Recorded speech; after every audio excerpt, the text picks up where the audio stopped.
अब आगे देखिएगा, बोल रहा है ना कि इसमें इस खाद एवं उर्वरक में अंतर है। ये क्वेश्चन भी पूछा गया है, और आप भी आपको जाना जरूरी है, क्योंकि ये आपको पीछे नहीं छोड़ने वाला है। ये 10th तक आएगा, आपको काम आएगा। तो खाद एवं उर्वरक में अंतर, तो सबसे पहला यह कार्बनिक पदार्थ है। कार्बनिक पदार्थ क्या होता है? जो जिसमें कार्बन होती है, मतलब कि कार्बन का मतलब ऐसे समझे, जो पदार्थ लहर रहा है उसमें कार्बन पाया जाएगा। पक्का, जो पदार्थ लहर रहा है उसमें कार्बन पाया जाएगा, फिक्स है। लगभग अभी आपका लेवल के अनुसार, ठीक है।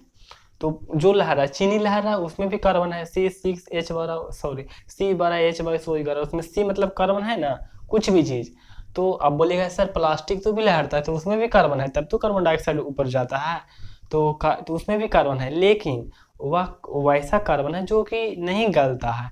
तो प्लास्टिक से नहीं बनेगा उर्वर खाद। तो यह एक कार्बनिक पदार्थ है, ठीक है। कार्बनिक पदार्थ है, जो मतलब कि उसमें कार्बन की मात्रा है। और यह अकार्बनिक है, इसमें कार्बन नहीं रहता। जैसे में यूरिया, तो यूरिया का सूत्र ऐसे यूरियम तो है, जैसे में एनपीके, तो नाइट्रोजन फास्फोरस और पोटेशियम। नाइट्रोजन फास्फोरस पोटेशियम, कहीं भी इसमें कार्बन है नहीं, यह अकार्बनिक पदार्थ है, ठीक है। इसे खेतों में तैयार किया जाता है, खेत में गड्ढा कर करके, गंदौरा भर करके, पानी दे करके सड़ाया जाता है, बन जाता है, ठीक है। खेतों में तैयार किया जाता है, इसे फैक्ट्री में बनाया जाएगा, उद्योगों में बनाया जाएगा। ये बेसिक है, आपको ये याद रखना है। ए लाइन याद रखते हैं तो आपको पता चलेगा कि आप पढ़ने वाले बच्चे हैं। ये वाला तो नॉर्मल है। इसमें ह्यूमस की प्राप्ति होती है, इससे ह्यूमस की प्राप्ति होती है, ठीक है। जब इस ह्यूमस की प्राप्ति होती है कि मतलब कि मिट्टी में कार्बन की मात्रा ज़्यादा बढ़ जाता है, मतलब तो अच्छा होता है, ठीक है। ह्यूमस की प्राप्ति होती है, उसमें काला कालापन ज़्यादा आ जाता है। ह्यूमस की प्राप्ति होती है। इससे ह्यूमस की प्राप्ति नहीं होती है। ह्यूमस की प्राप्ति का मतलब हो कि मिट्टी मजबूत हो गया, ठीक है। तो इसमें ह्यूमस की प्राप्ति नहीं होती है। आगे है कि इसके प्रयोग से मिट्टी की जल धारण क्षमता बढ़ती है।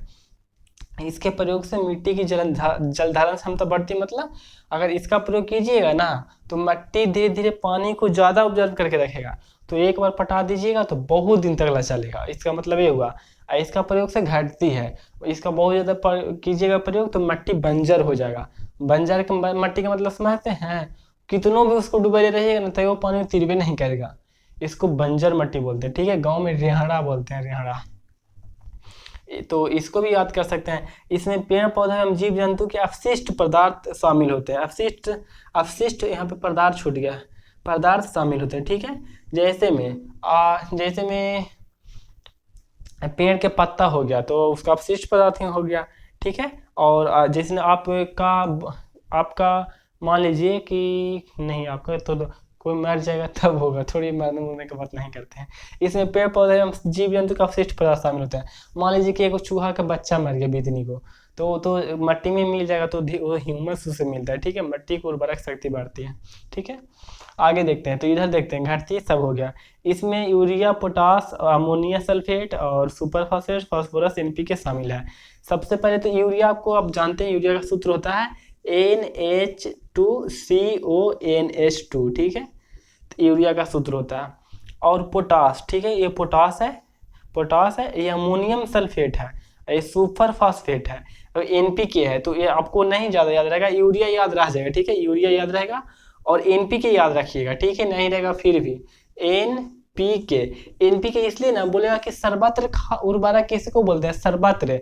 तो सर्वत्र उर्वरक इसी को बोलते हैं। इसको अगर एनपीके दे देते हैं ना, तो समझिए कि आप खेत में सब कुछ दे दिए, मतलब नाइट्रोजन दे दिए, फास्फोरस दे दिए और पोटेशियम दे दिए, तीनों प्रकार का दे दिए, तो इसको सर्वत्र खाद बोलते हैं, ठीक, उर्वरक बोलते हैं, ठीक है। तो आपको ये सर्वत्र ऐसे ना,